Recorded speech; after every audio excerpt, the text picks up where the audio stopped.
Salam lestari, mari menuju sertifikasi agar hutan kita tetap lestari. Kita sharing mengenai salah satu produk biomasa ya, yang sekarang lagi cukup tren, yaitu wood pellet. Nah, kalau teman-teman belum tahu apa itu wood pellet, bentuknya seperti apa, bisa dilihat di Google, cari di Google, tulis wood pellet ya, nanti akan terlihat produk ini kayak semacam kapsul tapi kecil-kecil, ukurannya sama, atau mungkin kayak makanan burung yang kecil-kecil itu. Nah, kurang lebih seperti itu. Jadi kenapa dinamakan wood pellet? Karena bahan bakunya adalah dari kayu. Produk ini adalah salah satu produk yang kategori biomasa yang lagi tren di dunia. Artinya tidak hanya di Indonesia, di beberapa negara juga banyak permintaan. Kenapa? Karena sebagai sebuah alternatif sumber energi di dunia. Karena setahu saya itu karena ada perang Ukraina, sehingga kebutuhan akan pasokan biomasa ini semakin tinggi. Jadi sekarang ini banyak beberapa pengusaha melakukan investasi di tingkat industrinya, artinya membuat produk pellet dengan membangun produk industrinya, ataupun berlomba-lomba mencari bahan baku yang bisa dipakai sebagai wood pellet. Ini yang cukup menarik ya, karena ini terjadi beberapa tahun ini saja. Nah, di konten saya ini kita tidak bicara sejarahnya, tidak bicara kualitasnya, atau tidak bicara perkembangannya, tapi lebih bicara tentang wood pellet ini bisa disertifikasi apa aja sih di konteks sertifikasi forestry. Karena produk wood pellet ini basisnya adalah dari kayu ya, bahan baku kayu, terutama kayu kaliandra, setahu saya paling banyak digunakan untuk wood pellet. Jadi produk ini termasuk produk yang bisa disertifikasi di skema forestry.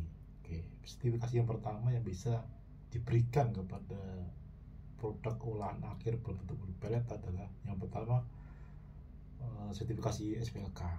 Jadi sudah banyak beberapa pabrik yang memiliki sertifikat SPLK sebagai mandatori pemerintah terhadap produk-produk kayu dan turunannya, termasuk produk wood pellet. Terus kemudian yang kedua, sertifikasi FSC. Jadi wood pellet ini bisa disertifikasi dengan skema FSC. Namun di konteks sertifikasi FSC ini ada kendala mengenai bahan baku. Jadi agak susah mencari bahan baku bersertifikat FSC untuk dijadikan produk jadi, atau ending produknya adalah produk wood pellet.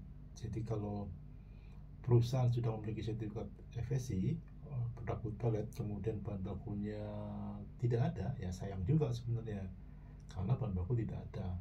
Nah, kalau misalnya Bapak Ibu pengen memiliki bahan baku, ya harus men-setup ataupun mencari pemasok hutan, FSC hutan yang memiliki sertifikasi FSC. Nah, ini yang salah satu jadi kendala. Jadi kenapa beberapa grup perusahaan besar itu memiliki hutan bersertifikat FSC ya, untuk bahan baku wood pelletnya mereka sendiri. Jadi jarang sekali yang dia jual bahan bakunya, karena bahan baku untuk wood pellet ini cukup banyak ya kebutuhannya untuk industri tersebut, sehingga mereka harus melakukan investasi sendiri, men-setup sendiri perusahaan ataupun HPH-nya mereka untuk menjadi sertifikat FSC, kemudian dipakai untuk industri mereka yang bersifat FSC. Setahu saya di Vietnam itu ada bahan baku cukup melimpah untuk bahan baku FSC, kategori bahan baku untuk pellet, tapi kita tidak bahas sampai ke sana. Namun di sini yang perlu kita cermati adalah beberapa buyer itu menggunakan sertifikasi FSC untuk wood pellet. Nah, ini sebuah tantangan bagi para pengusaha untuk mendapat sertifikasi FSC. Sertifikasi kedua adalah sertifikasi PFC. Ini juga sama, jadi bersifat voluntary dan bisa diaplikasikan untuk produk PFC certified. Untuk produk akhirnya adalah wood pellet.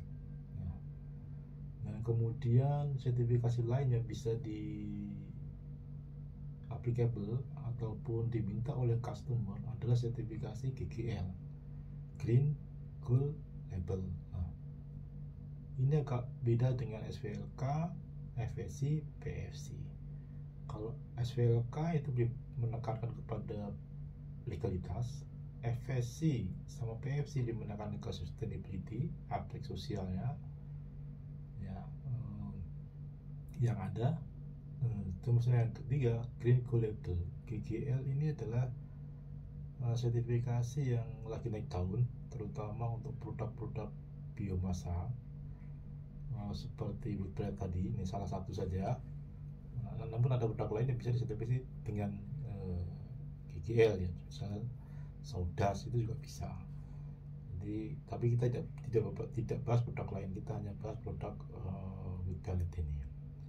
Nah, sertifikasi GGL ini lebih applicable dan lebih bisa benar-benar dipakai untuk perusahaan yang memang customernya memiliki atau meminta sertifikat GGL dibanding sertifikasi yang untuk FSC atau PFC yang bahan bakunya tidak ada. Namun di sertifikasi GGL ini bisa dipakai, artinya bahannya memang ada sertifikat GGL dan dikirim ke customer diklaim sebagai sertifikat GGL. Ini bisa juga sebagai manufaktur ataupun juga sebagai trader. Nah, GGL cukup banyak ke sertifikat yang ada. Itu yang GGL. Sertifikat yang lainnya yang setahu saya untuk wood pellet itu adalah N1+.